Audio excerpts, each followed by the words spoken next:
Hey guys, Ray Bashirs here with Blue Shield Tactical Systems. Today I want to talk about, are you putting yourself at risk and to become a potential victim of a violent offender through the lack of actions, through the lack of training as a law enforcement officer.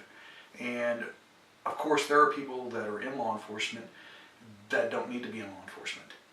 They exist, and unfortunately they could be trained, but those departments are not providing training on a regular basis to help them with those deficiencies that we're seeing. So what are some of the things that what I'm talking about?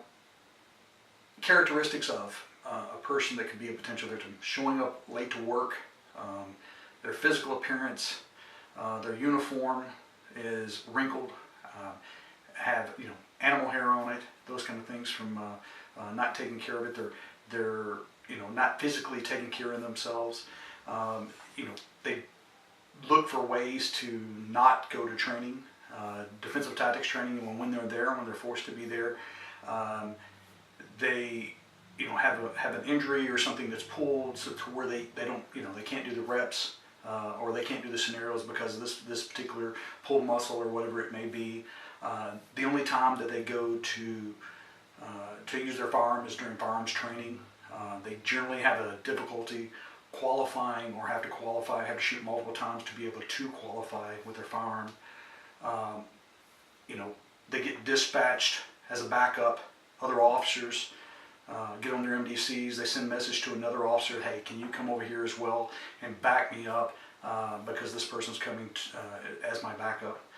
They avoid hot calls. They try to be the last one or not the first one that arrives on scene during those. They will stand back from the fray when an actual struggle is going on, and then at the last moment they'll jump in, or they'll come over and put their foot on, or they'll have their taser out or something like that. They don't know what to do once a taser is deployed and it doesn't work. They'll stand back away. They just don't have an idea of what to do next. They seldom will ever go hands-on with an individual because they lack that confidence in themselves. These are some of the characteristics that we see, or that I've seen in law enforcement, of those individuals who are potential victims of those violent offenders. And that also goes back to the supervisors, those first line supervisors in those departments who are not documenting those deficiencies. Now, as a trainer, and what I always say to our trainers is, it's not our job to get rid of them. It's not our job as a trainer to terminate someone. That's the chief's job, that's the sheriff's job. It's our job to train them and try to make them better than what they were before. And unfortunately, there's sometimes that no matter how much training we give them, they don't have the mindset to be a police officer. They don't have the characteristics that are necessary to be violent when necessary out there on the street, or to defend themselves, much less defend someone else. Now these people exist, and they continue sometimes to thrive for 15, 20 years in law enforcement career, and are often moved out of patrol and into a position to where it's safer for them, or the supervisor that was dealing with them all these years, and other officers don't have to deal with them anymore, or don't have that potential threat because of their lack of action. Now, what should be happening?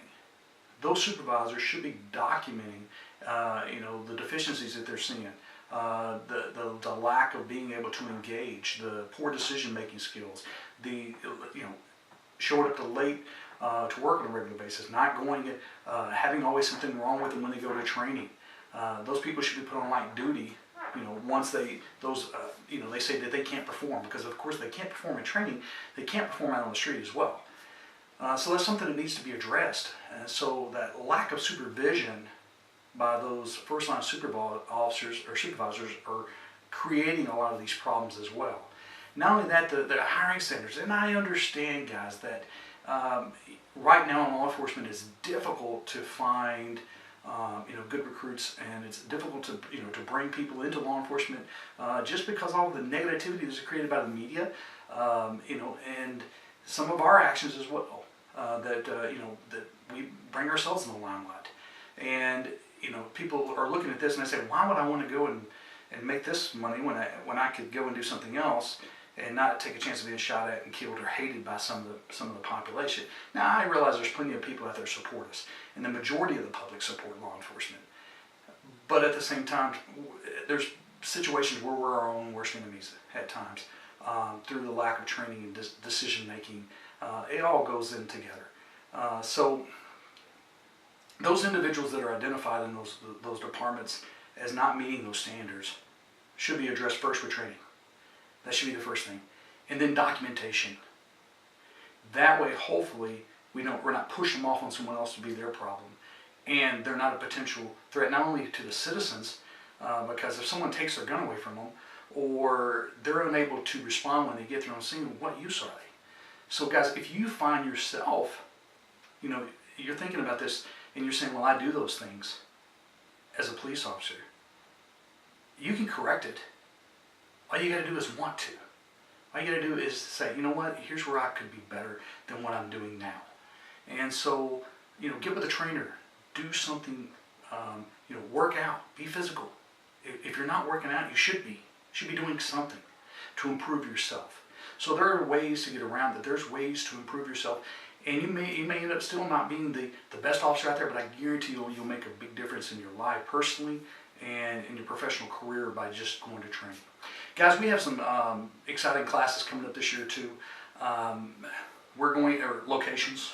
Of course, next, I think it's October the 22nd to the 24th, we're going to be in San Antonio at the San Antonio Police Academy for a ground control instructor. Next month, we also have that coming up in Hurst.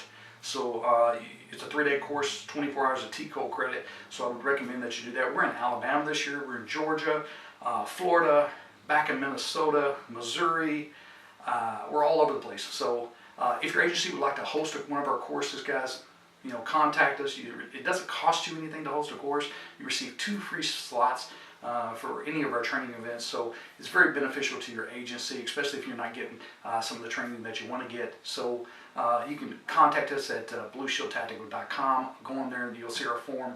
Fill that out. Just let us know. So guys, I know some of the things we talked about today, potential victim, is, you think of people in your mind.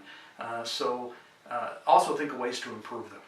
Think of ways that you could help them as well, because they are a part of your department. So, guys, I appreciate your time. Be safe out there and watch your 6. Thanks.